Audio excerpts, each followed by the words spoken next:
વેડાના વાહ જેને વીતી હોય વેદનાઓની એને ખબર. હું ખરેખર આજે આવ્યો તો 12માં, પણ હું રોકાણો કેમ કે સ્ટેજ ઉપર મારે બોલવું નહોતું કે કંઈ કહેવું પણ નહોતું. મારા અંતરની હું દિલની વાત કહું, પણ હું જ્યાં મહેસાણા રહું છું ને મારું મકાન એવું છે ને કે ત્યાં હવા નથી આવતી બિલકુલ. બારી છે એટલે ગરમીએ લાય બળી જાઉં છું. મારા મનમાં કહ્યું લાય ભજન છે તો મોજ કહ્યું કલાકારો આવશે તો કીધું આનંદ તો થશે ને, એટલે રોકાણો તો. પણ માનો પ્રસંગ કહેવાય, આર્યો શ્રદ્ધાંજલિનો કાર્યક્રમ કે નગીનભાઈને ધન્યવાદ દેવાય.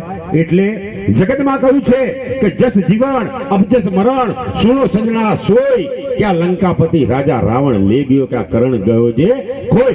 બાપ ખેતરમાં નજર નાખો ને પાંદડા જોઈને ખબર ના પડે કે કેટલો પાક પાકશે, એ તો ખળામાં આવે ત્યારે ખબર પડે. એમ માણસ જ્યારે જગત છોડી વિયો જાય અને કહેવાય કે ઘરથી માંડીને શમશાન સુધી ડાગોની હારમાળ લાગી હોય ને ત્યારે ખબર પડે કે માણસ કેવું જીવન જીવો છે. એટલે વધારે પડતું કદાચ બોલી ગયું હોય તો માફ કરજો, કહેવાનું તો બધું ઘણું હતું, પણ આજનો આ કાર્યક્રમ અહીંયા કલાકાર મિત્રોએ તમામે પરિપૂર્ણ કર્યો છે.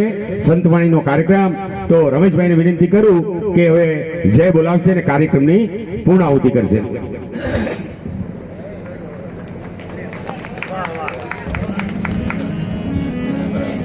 સુધીરભાઈ ડેરિયા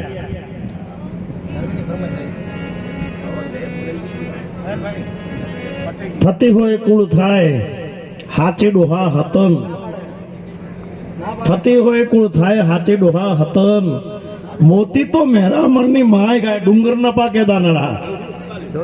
એટલે